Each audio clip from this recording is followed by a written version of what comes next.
প্রিয় শিক্ষার্থী বন্ধুরা, ওয়েববাড়ি 71 এর পক্ষ থেকে আজকের অনলাইন ক্লাসে সবাইকে স্বাগতম। আজকের আমার এই ভিডিও টিউটোরিয়ালের আলোচ্য বিষয় বাংলা ব্যাকরণ, কারক ও বিভক্তি পর্ব 1। কারক ও বিভক্তির ধারণা এবং প্রকারভেদ সম্পর্কে আলোচনা করার চেষ্টা করব। তো চলো শুরু করা যাক। শিক্ষণফল অর্থাৎ আজকের পাঠ শেষে আমরা কি কি শিখতে পারবো। কারক কি তা বলতে পারবে, কারকের প্রকারভেদ ব্যাখ্যা করতে পারবে, বিভক্তি কি তা বলতে পারবে এবং বিভক্তির প্রকারভেদ ব্যাখ্যা করতে পারবে। তো প্রিয় শিক্ষার্থী বন্ধুরা, পাঠ্য বইয়ের কোনো বিকল্প নেই। বাংলা ভাষার ব্যাকরণ টেক্সট বুকের তথ্যের আলোকে আজকের আমার এই আলোচনা। তাই ক্লাসটি দেখার পাশাপাশি নির্ধারিত পাঠ্য বইটি ভালোভাবে পড়ার জন্য বিশেষভাবে অনুরোধ করা হলো। আর এই চ্যানেলের পূর্বের ভিডিওগুলি না দেখে থাকলে বাংলা ব্যাকরণ সম্পর্কিত অন্যান্য বিষয়গুলি ভালোভাবে জানার জন্য বিশেষভাবে অনুরোধ করা হলো।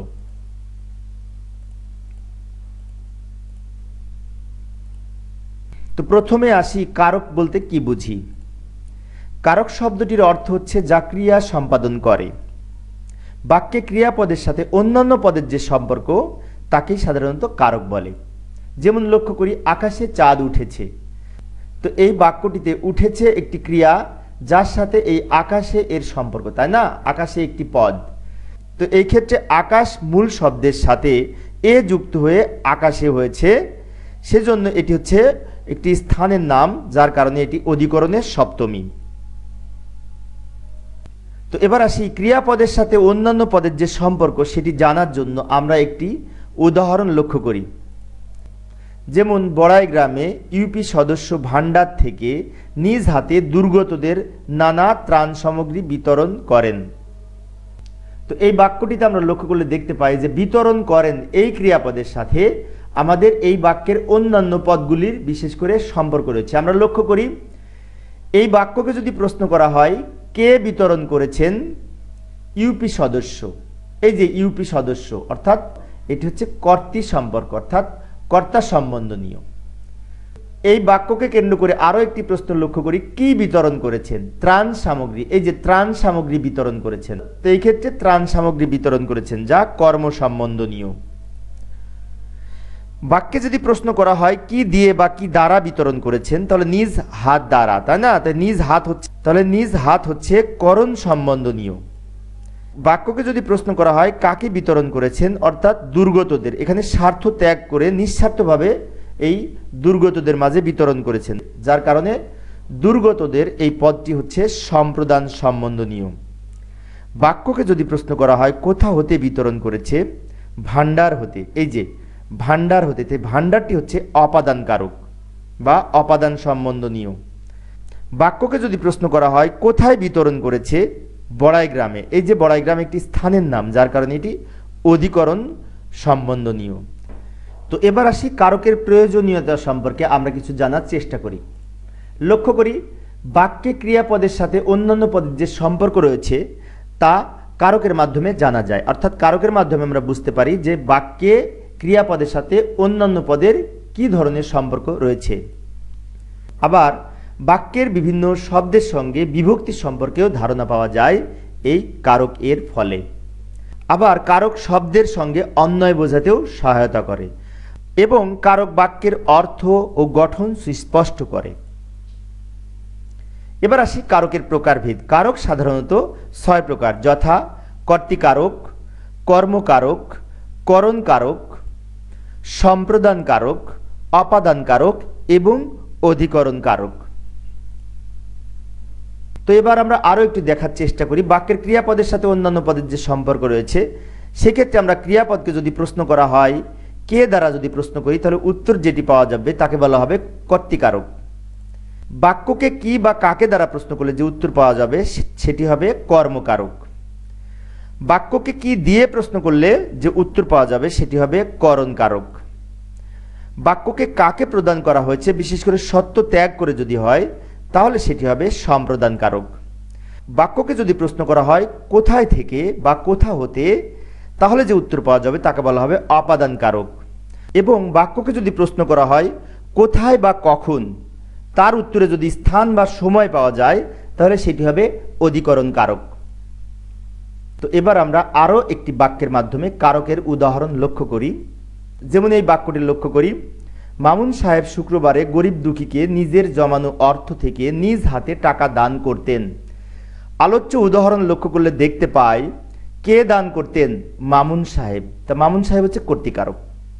কি দান করতেন? টাকা দান করতেন। এই যে টাকা দান করতেন, তা টাকা হবে কর্ম সম্বন্ধ বা কর্মকারক। কিসের দ্বারা দান করতেন? নিজ হাতে, অর্থাৎ নিজ হাত দ্বারা দান করতেন। এই যে নিজ হাত দ্বারা, তাহলে এটি হবে করণ কারক বা করণ সম্বন্ধ। কাকে দান করতেন? এই যে এখানে লেখা আছে গরিব দুঃখীকে, অর্থাৎ গরিব দুঃখীকে হবে নিঃস্বার্থভাবে এটি দান করতেন, যার কারণে এটি হবে সম্প্রদান কারক।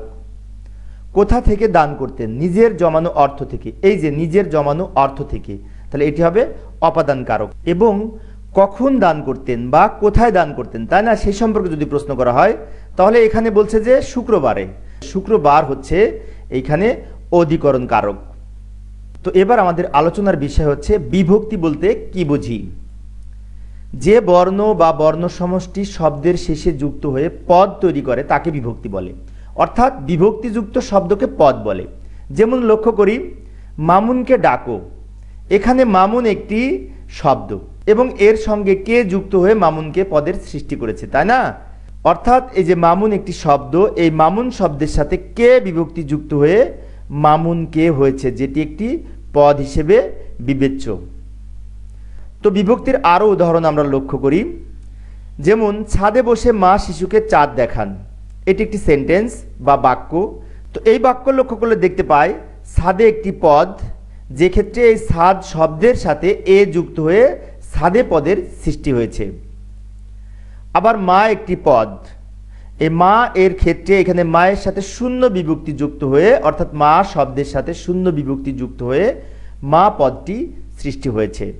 আবার শিশুকে একটি পদ, তো এক্ষেত্রে শিশু শব্দের সাথে কে বিভক্তি যুক্ত হয়ে শিশুকে পদের সৃষ্টি হয়েছে।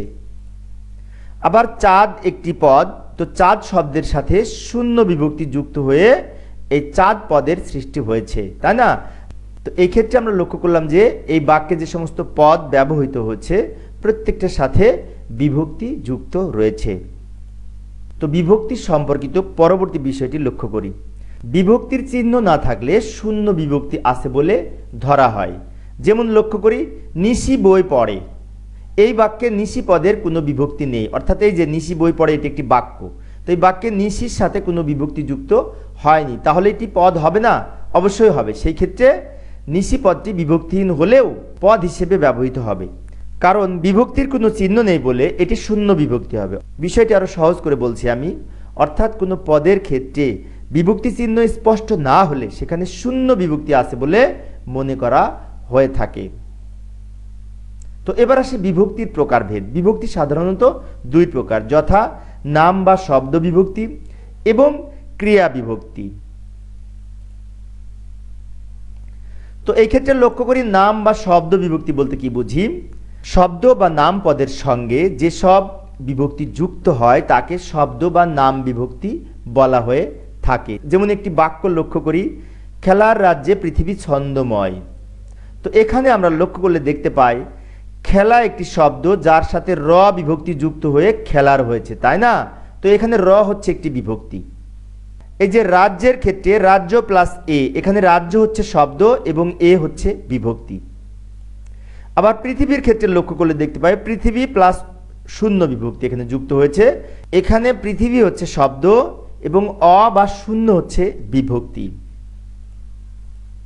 তো এবার আমরা শব্দ বিভক্তির প্রকারভেদ সম্পর্কে জানার চেষ্টা করি।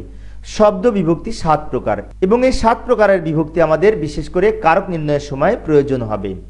লক্ষ্য করি প্রথমা বিভক্তি, দ্বিতীয়া বিভক্তি, তৃতীয়া বিভক্তি, চতুর্থী বিভক্তি, পঞ্চমী বিভক্তি, ষষ্ঠী বিভক্তি এবং সপ্তমী বিভক্তি। তো এইগুলি সম্পর্কে আমরা আরো বিস্তারিত জানার চেষ্টা করি।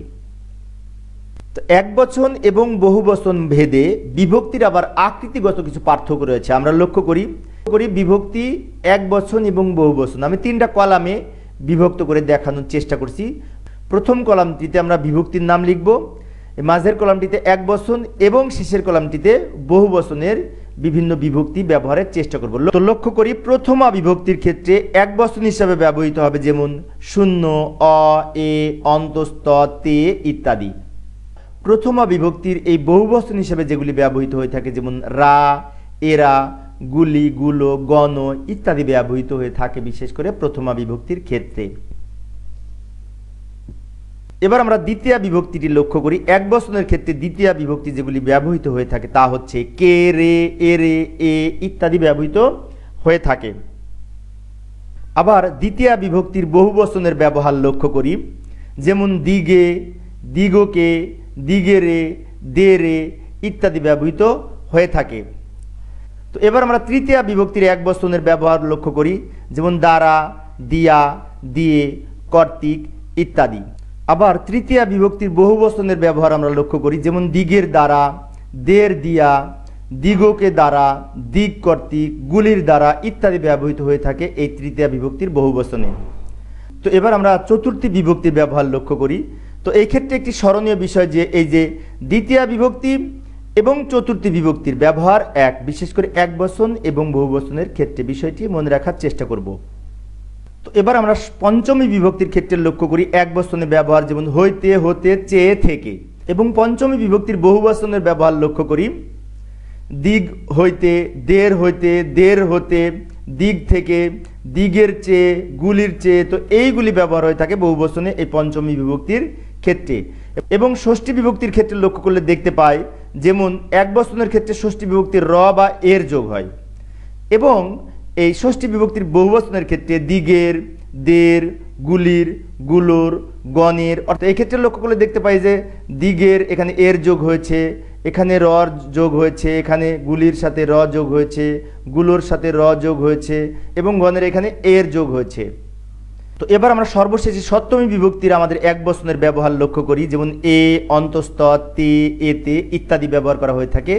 এবং সপ্তমী বিভক্তির বহু বচনের ব্যবহার, যেমন দিগে এখানে এ যোগ হয়েছে, দিগেতে এখানে এতে যোগ হয়েছে, গুলিতে এখানে তে যোগ হয়েছে, গুলোতে এখানে তে যোগ হয়েছে, গণে এখানে এ যোগ হয়েছে, এইভাবে ব্যবহার করা হয়ে থাকে। বিশেষ করে এই বিভিন্ন প্রকার বিভক্তির এক বচনে এবং বহু বচনের ব্যবহারের যে পার্থক্য রয়েছে সেগুলি আমি এখানে বিশেষ করে বিভিন্ন কালার ব্যবহার করে উপস্থাপন করার চেষ্টা করেছি। তোমরা আশা করি এইগুলি যদি ভালো করে দেখো তাহলে খুব সহজেই বিভক্তি নির্ণয় করতে পারবে বলে আমার প্রত্যাশা। তো আমরা এবার বিভক্তি যোগের কিছু নিয়ম লক্ষ্য করি। অপ্রাণীবাচক বা ইতর প্রাণীবাচক শব্দের বহুবচনে রা যুক্ত হয় না। এই ক্ষেত্রে গুলো, গুলি, গুলা ইত্যাদি যুক্ত হয়ে থাকে। যেমন লক্ষ্য করি পাথরগুলো, গাছগুলো, গরুগুলি, মাছগুলি। তো এই ক্ষেত্রে যে গুলো, গুলি, গুলা ইত্যাদি যুক্ত হয়ে থাকে। অপ্রাণীবাচক শব্দের উত্তর প্রায়ই কে বা রে বিভক্তি যুক্ত হয় না, সেক্ষেত্রে শূন্য বিভক্তি হয়। যেমন লক্ষ্য করি কলম দাও, অর্থাৎ কলম শব্দের সাথে শূন্য বিভক্তি যুক্ত হয়ে কলম পদ হিসেবে এই বাক্যে ব্যবহার করা হয়েছে। আবার স্বরাম্ব শব্দের উত্তর এ বিভক্তির রূপ হয় অন্তস্থ বা অন্তস্থ একার, তবে এর স্থানে তে বিভক্তি যুক্ত হতে পারে। যেমন লক্ষ্য করি ঘোড়া যোগ এ, এখানে কিন্তু এ ছিল কিন্তু এখানে অন্তস্থ হয়েছে। আবার মা যোগ এ, এখানে কিন্তু এ ছিল কিন্তু অন্তস্থ একার হয়েছে। আবার পৃথিবী যোগ তে, পৃথিবীতে, অর্থাৎ এ এর পরিবর্তে অন্তস্থ বা একার হয়ে থাকে বিশেষ করে এই বিভক্তি নির্ণয়ের ক্ষেত্রে। বিভক্তি যোগের আরও কিছু নিয়ম লক্ষ্য করি।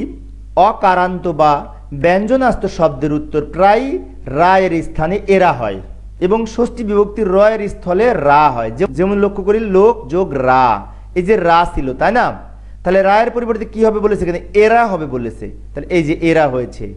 আবার বিদ্যান যোগ রা, এখানে বিদ্যান এরা হয়েছে, এই যে এরা যুক্ত হয়েছে। আবার মানুষ যোগ রা, এখানে মানুষ এরা হয়েছে, এরা যুক্ত হয়েছে। আবার মানুষ যোগ এর সমান মানুষের। বালক যোগ রা, এই যে রা যুক্ত হয়ে এখানে এরা হয়েছে। এই বিষয়গুলি আমাদের মনে রাখতে হবে। আরও কিছু বিষয় লক্ষ্য করি, কিন্তু অকারান্ত বা আকারান্ত এবং এ কারান্ত খাঁটি বাংলা শব্দের ষষ্ঠী বিভক্তির এক বচনে এর যুক্ত হয় না, এখানে র যুক্ত হয়। যেমন লক্ষ্য করি বড় যোগ র সমান বড়র হয়েছে। চাচা যোগ র সমান চাচার হয়েছে, মেয়ে যোগ র সমান মেয়ের হয়েছে। এক্ষেত্রে আরো ভালো করে লক্ষ্য করি যে বড় যোগ অ ছিল না, তাহলে এখানে র যুক্ত হয়েছে। আবার এখানে চাচা আকার ছিল, র যুক্ত হয়েছে। আবার মেয়ে এ ছিল, র যুক্ত হয়েছে। অর্থাৎ এই যে অ, আ, এ, এই সমস্ত খাঁটি বাংলা শব্দের ক্ষেত্রে ষষ্ঠী বিভক্তির এর পরিবর্তে এ র যুক্ত হয়ে পদ গঠন হয়ে থাকে। তো এবার আমরা বিভক্তির প্রয়োজনীয়তা যদি লক্ষ্য করি, তাহলে আমরা লক্ষ্য করলে দেখতে পাই বিভক্তি বাক্যের শব্দগুলোকে পদে পরিণত করে।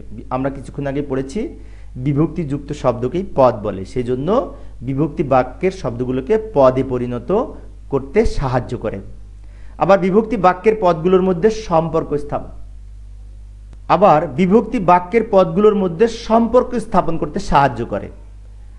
বিভক্তি বাক্যকে অর্থপূর্ণ করে তোলে। বিভক্তি বাক্যকে পাঠকের কাছে গ্রহণযোগ্য করে তোলে। বিভক্তি ছাড়া বাক্য গঠন করা সম্ভব নয়। বাক্যকে শ্রুতিমধুর এবং গ্রহণযোগ্য করার জন্য বিভক্তির গুরুত্ব অপরিসীম। এই সমস্ত কারণে বিভক্তির প্রয়োজনীয়তা অপরিহার্য। প্রিয় শিক্ষার্থী বন্ধুরা, আমি আজকে যে অংশটুকু আলোচনা করেছি কারক ও বিভক্তি সম্পর্কে, সেই সম্পর্কে আমি কিছু প্রশ্ন তৈরি করে বিশেষ করে লিঙ্ক আকারে এই ভিডিও ডেসক্রিপশনে আমি দিয়ে দিব। তো সেই ক্ষেত্রে তোমরা পরীক্ষা দিলে সাথে সাথে ফলাফল পেয়ে যাবে। তাহলে তোমরা যদি একবার এই ভিডিওটি দেখার পরে যদি পরীক্ষা দাও, তাহলে আশা করি তোমাদের এই পড়াগুলি আর ভুল হবে না, অনেক দিন মনে থাকবে। তাই আশা করি তোমরা সবাই এই ভিডিও ডেসক্রিপশনের লিঙ্কে প্রবেশ করে পরীক্ষাটি দিবে। তো পরিশেষে আমার এই ভিডিওটি যদি তোমাদের উপকারে আসে এবং ভালো লাগে, তাহলে প্লিজ আমার এই ভিডিওটিতে লাইক দিবে, শেয়ার করবে এবং আমার চ্যানেলটি সাবস্ক্রাইব করবে। পরবর্তীতে আরও নতুন নতুন ভিডিও আনার প্রত্যাশা নিয়ে আজকের মতো বিদায় নিচ্ছি। সবাই ভালো থাকবে এবং সুস্থ থাকবে। খোদা হাফেজ।